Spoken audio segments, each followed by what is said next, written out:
Hi-yo YouTube, my name is Oh, whoop. To get inside enemy data vaults and retrieve crucial intelligence data. I can do that for you, Lotus. Hi-yo YouTube, my name is Dexter, and welcome to this Friday special edition of Warframe. We're doing another spy mission. This time, not as Loki Prime. We're playing Ash Prime today, the resident edgelord of the game.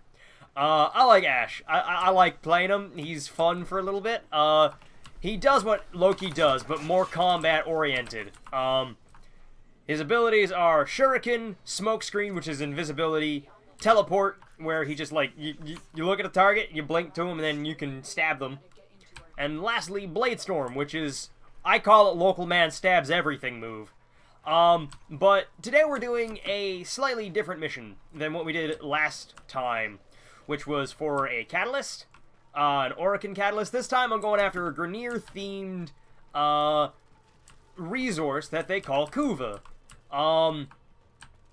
It's useful for certain things. I'm also not using a silenced weapon, so me firing that gun there just made everybody know where I was.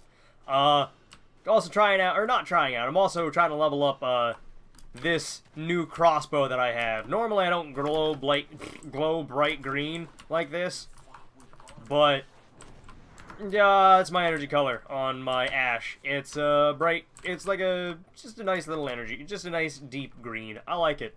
But this new gun is called the Ballistica Prime. It came out with Hydroid Prime. And long story short, I like Hydroid Prime. I like the Ballistica Prime. I've not tried the weapon that came out, or not tried the melee weapon that came out with Hydroid Prime. It was called the Nami Skyla. Yeah, Nami Skyla Prime. I've yet to try it out. Boop. But I have a weapon that's similar to the Ballistica Prime called the Rakta Ballistica. And unlike the Ballistica Prime, the Rakta Ballistica fires all of its shots like back to back. Why are you just staring at a wall, sir? You know what? I don't care. But the Ballistica Prime is more of a shotgun and crossbow form than a pistol, or than a crossbow, like a burst fire crossbow. All right, so the thing about Kuva is you need to have beaten the mission, this War Within, before you can do it. But you need to have it done. You need to finish the War Within before Kuva missions will even show up on your map. And everything that I'm doing right now, you learn from inside the mission. The way it works is these things collect Kuva. You can only break them as a, Oh, an Orpheus disc. Cool, so I got 2 parts of the Orpheus. Too bad I already have the Orpheus. And I'm not a super big fan of it, but it's useful. Alright, so Kuva. You shoulder tackle it as a child, basically. Woo. Like that. You have to do it 4 times. These big guys are invincible. Where'd he go? Where'd that big dude go? Oh, there he is. These big guys are invincible until you get rid of their melee weapon. For whatever reason, I don't quite understand it, but they can't be killed, or can't even be hurt unless you get rid of their melee weapon, which you do by shoulder tackling it. One thing I am excited for, there's an update coming soon.tm, called the Plains of Eidolon. And in the Plains of Eidolon, they said that they're going to be reworking how you... Why are you just... Okay. He was just standing there. They're reworking how you play as this guy, who is your operator of your Warframe. Because right now, basically all I can do is this guy is laser beam, turn invisible, and shoulder tackle. Where is that Kuva? There it is.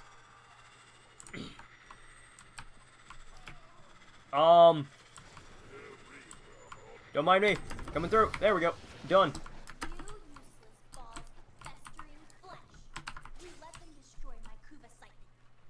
Yeah, we did. So there we go. That's how you do Kuva stuff. This effect is not from the second, or this effect is from the second dream, not the War Within, which you have to complete the second dream before you get to the War Within. But what I just did there is why they're reworking a lot of how the operative plays. Or not, yeah, they're reworking how you play as the operative, which the effect that I just triggered is called the Xeneric focus lens, or the Xeneric focus tree, focus school. I don't know what exactly you call it. There's 5 different trees. The Xeneric tree basically just gives you a lot of energy back.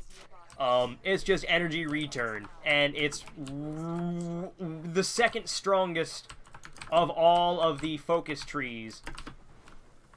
Second only to the Neramon tree, which allows you to turn invisible. Or there's one buff for the Neramon tree that gets you guaranteed invisibility, like uninterrupted invisibility every time you get a critical hit. And that's, like, Xeneric and Neramon are the 2 strongest, because Xeneric gets you a ton of energy back, and Neramon makes you invisible, so enemies no longer hit you. If you have high crit-based weapons, or high crit-based melee weapons, which, spoilers, I do. That's pretty much everything that I use.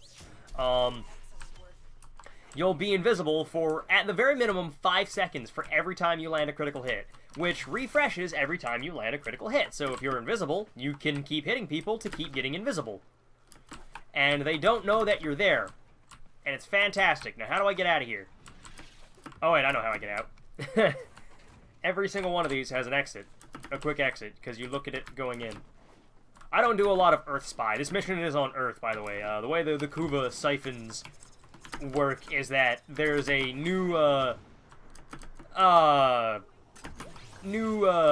map that opens up after you complete the War Within. That there's you basically find out about a special base that just floats around the universe, or the galaxy, that, excuse me, it just floats around the galaxy, floats around the galaxy, and everywhere it goes, it has a new, I'm gonna throw some shuriken at these dudes. I don't know if it's gonna kill them or not, but I'm gonna throw them. Everybody's dead. Hey, buddy. Now you're dead, too. That is the least stealthy, approach that I've ever had to a mission. Or to a, spy room. But there we go. It worked for me. Also, that was just really poorly done on my part. I'm normally really good at these. See? Look at that. No problem. So what you need to do in this room is there's 3 terminals that you need to interact with that that shut off these waterfalls, and then you can get into the room. Is there another dude in here? I thought I heard someone. I guess I'm crazy. But yeah, there we go. That shuts off all the water. So now I can get into the front door. Or, well, I say front door, but I can get into this door after I break that. I don't really need to be invisible, I just like doing it because it makes me feel safe. Because enemies can't shoot what they don't know exists. Or what, yeah, they won't shoot at anything they don't realize is there. Unless you're one of the hyena pack, at which point they don't give a shit. The hyena pack is probably one of the more annoying bosses introduced into this game. Only because of the hyena lead. Oh, whatever, doesn't matter. I already got your stuff. But suffice to say, the lead hyena, like there's up to 4 hyenas that you can fight at any point in time. If you go do the hyena pack assassinate mission, there's up to 4 different ones that can spawn in the mission, depending on how many people are in the mission. The more people, the more hyenas show up, but they're all based on an element, and lead is the worst. Lead takes the least amount of damage and does the most damage out of all of his out of all of the hyenas. He's also got the like radial nuke kind of thing. He just jumps up and spins, and a bunch of bullets fly out of him and hit everything nearby him. It does a ton of damage, and it hurts like hell.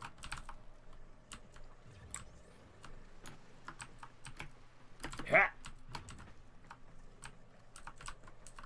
Oh crap, my invisibility's about to wear off. The one thing I don't like about Ash compared to Loki is how short his invisibility actually lasts. Oh, do I just go straight through? Nope.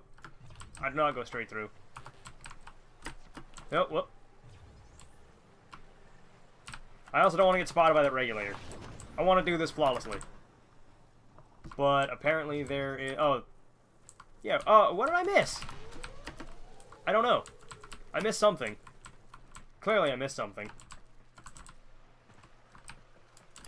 Oh, I had to send... No, I didn't have to send that up. I don't know what I'm missing then. Oh, shit. Duh, I'm an idiot.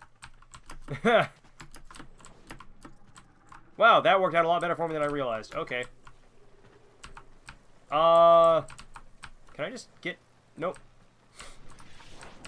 Excuse me, Mr. Regulator. Can I get past you? I mean, yeah, as long as I don't hit you. Or as long as you don't look at me. Do I have my why bothers? I do have my why bothers. Okay. Those are called ciphers, and they just finish... you can't use them in sorties, but they finish any hack objective immediately, no matter what it is. And it's set, like, to use one really quickly, it's set to the Y button, so one of my friends just calls them the Y bother, or it says why bother button. No, the why bother button. But there we go, that is a Kuva mission.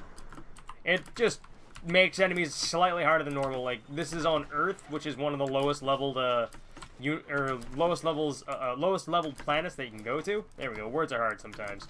No, I am going the right direction. But yeah, Kuva missions just make, missions a little bit harder. There's an even tougher version of a Kuva siphon called a Kuva Flood, and it makes makes enemies between level 80 and level 100. So, ooh, got a Volcanic Edge. And 632 Kuva. If you go do a, Kuva Flood, you get double that amount. But every Kuva mission gives you roughly 600 or 1200, Kuva, depending on what you do, what you choose to go through. But that's a Kuva mission. That's a Kuva spy, everybody. All the Kuva missions do is make enemies slightly harder than normal, or weaker. No, I think it's harder. It's always slightly above average for the level. But that's what they do. They just make levels harder, and they get you a resource called Kuva that you can use to re-roll these things, which are called Rivens, which you get at the end of the War Within. And they're fun. They're fun. They are for one weapon in particular. Like this thing is for the Azima, and only the Azima can use it. Or I can only use the Dex Dakras, or I can only use this mod on the Dex Dakra. But yeah, they're Rivens. They're just random stats. They just give random stats for one specific weapon. You can re-roll them if you have the Kuva to get new stats for the same weapon, but you can't change what the weapon is, or what the mod is for. You can't change what weapon the mod is for. But I'm gonna go. Hope you all enjoyed this as much as I did. For those of you who are new, feel free to like, comment, and subscribe if you want to. But if not, carry on your merry way. But for the rest of you ramblers, I'll catch you next week with another Friday special. I also just realized how happy Ash's faceplate looks. Yeah, but I'm gonna go now. See you, everybody.